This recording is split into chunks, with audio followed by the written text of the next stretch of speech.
Assalamualaikum warahmatullahi wabarakatuh. Di sini saya akan mempresentasikan hasil tugas dari mata kuliah Ekonomi Pertanian yang berjudul Tugas Praktikum Pemasaran Laporan Survei Kelapa di Desa Margorejo, Metro Selatan, disusun oleh nama Aulia Ismiani Mubariko, NPM 1975404, mata kuliah Ekonomi Pertanian, Prodi Agribisnis Pangan.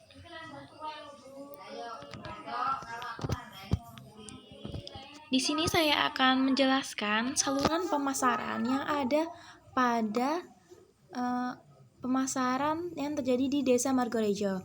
Di sini dari petani, kemudian ke pedagang pengepul kecamatan atau desa. Dari pedagang pengepul kecamatan atau desa, kemudian ke pedagang pengepul antar kabupaten atau kota, dan kemudian disalurkan kepada konsumen.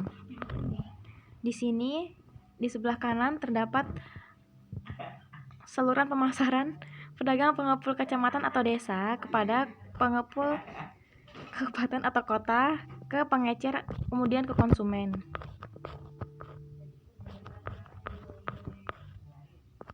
Pada prinsipnya, fungsi pemasaran dapat dibedakan menjadi 3, yaitu 1. Fungsi pertukaran, terdiri atas penjualan dan pembelian. 2. Fungsi penyediaan atau fisik, meliputi pengangkutan, pengolahan, dan penyimpanan. 3. Fungsi penunjang, meliputi pembelanjaan, penanggungan resiko, standarisasi dan grading, dan pembiayaan dan informasi pasar. Fungsi pertukaran terdiri atas penjualan dan pembelian. Sasaran penjualan adalah mengalihkan barang kepada pihak pembeli dengan harga barang yang memuaskan, meliputi kegiatan-kegiatan mencari pasar dan mempengaruhi permintaan pembeli melalui personal selling dan periklanan. Produsen atau lembaga pemasaran yang berada pada rantai pemasaran sebelumnya harus memperhatikan kualitas, kuantitas, bentuk, dan waktu, serta harga yang diinginkan konsumen ataupun lembaga pemasaran yang ada. Lembaga pemasaran yang melakukan proses pembelian melibatkan makelar penjualan atau selling broker. Kegiatan penjualan dapat dilaksanakan dengan jalan 1. Penjualan melalui inspeksi atau pengawasan dan pemeriksaan. Penjualan melalui pengawasan atau pemeriksaan dimaksudkan adanya pemberian izin kepada penjual kepada pembeli untuk memeriksa dan meneliti semua persediaan dari penjual sebelum pembeli memilih apa yang akan dibelinya, atau untuk memeriksa semua barang-barang yang digunakan di dalam ruangan penjualan tertentu. Penjualan dengan cara inspeksi ini terjadi karena adanya sifat-sifat tertentu dari barang tadi, situasi tata niaganya di mana 1. Tidak adanya standarisasi terhadap barang. 2. Adanya sifat cepat rusak yang tinggi dari barang. 3. Tingkat pembelian yang sangat cepat sehingga lalu lintas langganan dan tingkat penjualan akan terganggu. 4. Suatu cara memamerkan barang-barang yang akan mendorong sejumlah pembelian yang terjadi saat bersamaan. 2. Penjualan melalui sampel atau selling by sample. Penjualan melalui sampel berdasarkan kepada prinsip-prinsip standarisasi, sehingga sampel dari barang yang diperdagangkan akan merupakan wakil untuk semua unit barang yang akan dijual. 3. Penjualan melalui penggambaran atau description. Penjualan dengan penggambaran terjadi karena adanya anggapan bahwa barang-barang akan bisa digunakan sedemikian rupa di dalam katalog-katalog, sehingga dengan demikian tidak satu unit barang pun perlu ada pada waktu penjualan diselesaikan. 4. Penjualan melalui kombinasi. Penjualan kombinasi antara selling by sample, selling by inspection, dan selling by description telah menjadi biasa di dalam perdagangan modern. Fungsi pertukaran terdiri penjualan dan pembelian. Dilakukan oleh pembeli untuk memilih jenis barang yang akan dibeli, kualitas yang diinginkan, kuantitas yang memadai, dan supplier yang sesuai menurut tujuannya. Pembelian dapat dibedakan menjadi pembelian untuk konsumsi, untuk bahan dasar, dan untuk dijual lagi. Lembaga pemasaran yang melakukan proses pembelian melibatkan makelar pembelian atau buying broker. Pembelian ini terdiri dari sejumlah kegiatan, yaitu 1. Menentukan macam, jumlah, dan kualitas dari barang-barang yang akan dibeli. 2. Mencari sumber penawaran dan pengumpulan barang. 3. Menentukan tempat daripada sumber-sumber penawaran. 4. Mengetahui keadaan pasar baik mengenai persediaan barang, harga, macam barang, serta barang substitusinya. 5. Merundingkan syarat-syarat pembelian mencakup keterangan mengenai macam, jumlah, dan kualitas barang yang dikehendaki dan tanggal penyerahan. 6. Pemindahan hak milik. Para pembeli menerima barang dari pihak penual dan memilikinya. Pengangkutan adalah pemindahan barang dari titik produsen ke titik konsumen, dan biasanya melalui beberapa titik. Antara pengangkutan merupakan keharusan dalam pemasaran, dan biaya pengangkutan merupakan bagian terbesar dari seluruh biaya pemasaran. Tidak adanya atau kurangnya alat pengangkutan dan perhubungan menyebabkan banyak hasil pertanian yang tidak dapat dijual, sehingga akan menghambat dalam pemasaran hasil pertanian. Perlu adanya perbandingan antara biaya dan keuntungan, sehingga dapat ditentukan jenis pengangkutan mana yang akan digunakan, melalui air, jalan, kereta api, atau kapal terbang. Aspek-aspek yang perlu diperhatikan untuk efisiensi transportasi. Macam alat angkut, risiko kerusakan selama pengangkutan, kapasitas muatan, keadaan daerah antara produsen dan konsumen. Faktor yang perlu diperhatikan dalam menanggulangi masalah transportasi. Menekan biaya transfer dengan jalan perbaikan sarana dan prasarana waktu pengangkutan sesingkat mungkin. Kerusakan produk sangat menurunkan harga. Terjaminnya kontinuitas pengangkutan, khususnya panen raya usaha pencegahan atau mengurangi risiko kerusakan dengan jalan perbaikan penggepakan. Penyimpanan diperlukan untuk mengatasi sifat musiman dan sifat mudah rusak dari berbagai jenis pertanian, serta ditunjukkan untuk mengurangi risiko fluktuasi harga, menjamin kontinuitas, dan supaya tidak mudah diserang oleh hama dan penyakit. Cara penyimpanan disesuaikan dengan keadaan iklim setempat. Sifat-sifat dari hasil yang disimpan sebagai berikut. Penyimpanan dilakukan sehingga hasil-hasil pertanian yang disimpan mudah dimasukkan dan mudah dikeluarkan dari tempat penyimpanan. Persoalan penyimpanan harus diperhatikan karena menurut tindakan mutlak dalam pemasaran hasil-hasil pertanian, tempat penyimpanan dan tata laksana manajemen baik, maka risiko akan kecil. Biaya penyimpanan meliputi ongkos pemeliharaan fisik, yaitu seperti perbaikan gudang dan lain-lain. Bunga penanaman modal, ongkos yang ditimbulkan oleh adanya penurunan kuantitas dan kualitas barang. Risiko ini yang disebabkan oleh menurunnya penerimaan yang berasal dari konsumen sebagai akibat barang yang disimpan busuk. Risiko ekonomi sebagai akibat perubahan harga dan keadaan ekonomi lainnya. Pengolahan atau processing. Pengolahan hasil pertanian ditunjukkan supaya hasil pertanian tersebut tidak busuk atau tidak mudah, dengan cara pengeringan, pengepakan, pembusukan, dan sebagainya. Semakin tinggi tingkat kemakmuran konsumen, maka semakin menginginkan jasa-jasa industri pengolahan semakin besar. Dengan pembungkusan, diharapkan pemasaran dapat dilakukan secara luas dan efisien.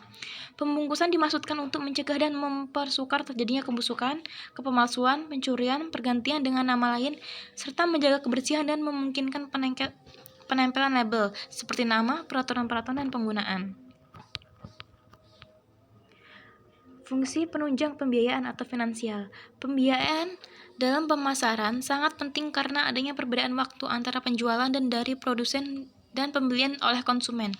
Waktu yang diperlukan kadang sangat lama. Karena itu, pembiayaan sangat penting di mana petani ingin terima pembayaran langsung saat ia menyerahkan hasilnya, sehingga pembiayaan ini diperlukan sebelum hasil pertanian sampai kepada konsumen akhir. Persoalan pembiayaan atau kredit pemasaran berkisar pada 3 aspek, yaitu bunga yang sangat tinggi, sehingga mengurangi pendapatan petani dan kegairahan petani untuk berproduksi. Kredit dari pelaksana pemasaran atau pedagang kepada petani atau produsen, sehingga membatasi kesempatan bergerak dalam menjual hasilnya dan mencegah memperoleh keuntungan yang lebih besar, yang mungkin dapat diperoleh dari pihak lain. Keharusan untuk mengembalikan kredit pada waktu panen besar sehingga memaksa petani untuk menjual hasilnya dengan segera dan pada waktu harga rendah. Standarisasi dan grading atau sortasi. Sortasi adalah pemisah hasil dari golongan tertentu berdasarkan sifat-sifat yang sama dan disesuaikan dengan permintaan pasar. Didasarkan atas besarnya, bentuknya, derajat masaknya, panjangnya, atau dasar-dasar yang dapat diukur dengan nyata. Grading atau sortasi yang baik, adil, dan teliti atas hasil pertanian akan memberikan manfaat kepada semua pihak. Konsumen beruntung karena memperoleh barang yang sesuai dengan keinginan dan tingkat pendapatannya. Produsen mendapatkan jaminan memperoleh harga yang sesuai dengan mutu hasil produksinya.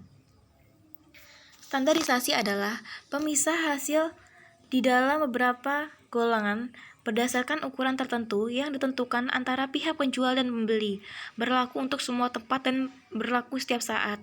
Tujuan standarisasi dan grading adalah membantu pihak yang dikehendaki memperbesar rasa puas kepada pihak pembeli dan memudahkan cara pemasaran.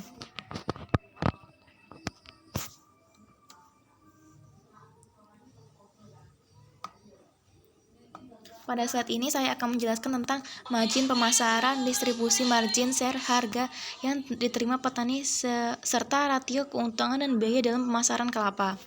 Di sini lembaga pemasaran dan komponen margin terdapat petani. Petani ini terdiri dari biaya usaha tani, biaya dan harganya itu sebesar 45.184.000 per butir. Harga jualnya 961,5 Rp5 per butir. Keuntungan yang diterima petani yaitu 314.000 per butir. Lembaga pemasaran kedua yaitu pedagang pengepul di kecamatan atau di desa. Biaya panen yang diterima yaitu sebesar Rp150.000 per butir. Biaya transportasi sebesar Rp300 per butir. Biaya bongkar muat yaitu Rp150.000 per butir. Harga beli yaitu 961,5 per butir. Harga jual Rp2.080.000 per butir. Keuntungan yang diterima yaitu 518.000,5 per butir. Pedagang pengepul tingkat kabupaten atau kota. Biaya transportasi yang dikeluarkan yaitu Rp24.327.000 per butir. Biaya bongkar muat yaitu Rp100.000 per butir. Harga beli yaitu Rp20.080 per butir. Harga jual yaitu Rp3.000 per butir. Keuntungan yang diterima yaitu Rp785.673 per butir. Dan kemudian di terakhir ini ada lembaga pemasaran pengecer. Pengecer yaitu terdiri atas biaya transportasi sebesar Rp17.383 per butir. Biaya bongkar muat Rp100 per butir. Harga beli Rp3.000 per butir. Harga jual Rp4.250.000 per butir. Sehingga keuntungan yang diterima oleh pengecer ini sebanyak Rp1.132.617 per butir. Sehingga total margin pemasaran yang terima sebanyak 3.288,5 per butir. Distribusi margin pemasaran. Keuntungan yang paling besar diterima oleh pedagang pengecer sebesar 34,44%. Karena pengeluaran biaya pemasaran lebih sedikit dan menjual kelapa dengan harga yang lebih tinggi, sehingga keuntungan yang diperoleh lebih tinggi dibandingkan lembaga pemasaran lain. Kemudian di urutan kedua, keuntungan pedagang pengepul sebanyak 24,19%.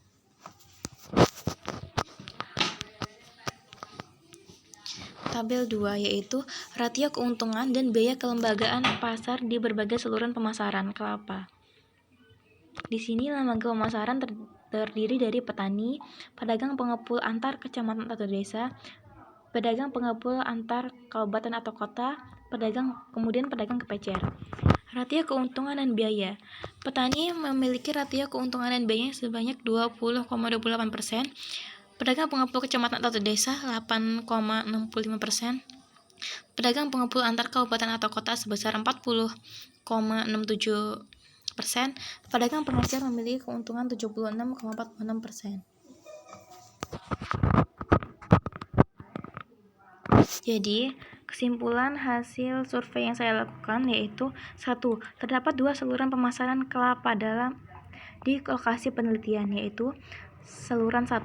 Petani kepada pedagang pengepul desa atau kecamatan. Pedagang pengepul antar kabupaten atau kota. Konsumen dan saluran pemasaran yang kedua, yaitu petani ke pedagang pengepul desa atau kecamatan, pedagang pengepul antar kabupaten atau kota, pedagang pengecer ke konsumen. Yang kedua, berdasarkan analisis penampilan pasar, pemasaran kelapa dalam di daerah ini memiliki tidak efisien. Hal ini dilihat dari margin pemasaran pada semua saluran pemasaran besar, distribusi marginnya belum merata. Share harga yang diterima petani masih rendah, rasio keuntungan dan biaya bervariasi. Terima kasih. Sekian presentasi tugas pemasaran laporan hasil survei petani kelapa di Desa Margorejo. Yang bisa saya sampaikan, apabila ada salah kata saya mohon maaf, dan kepada Allah saya mohon ampun. Wabillahi taufiq wal hidayah. Wassalamualaikum warahmatullahi wabarakatuh.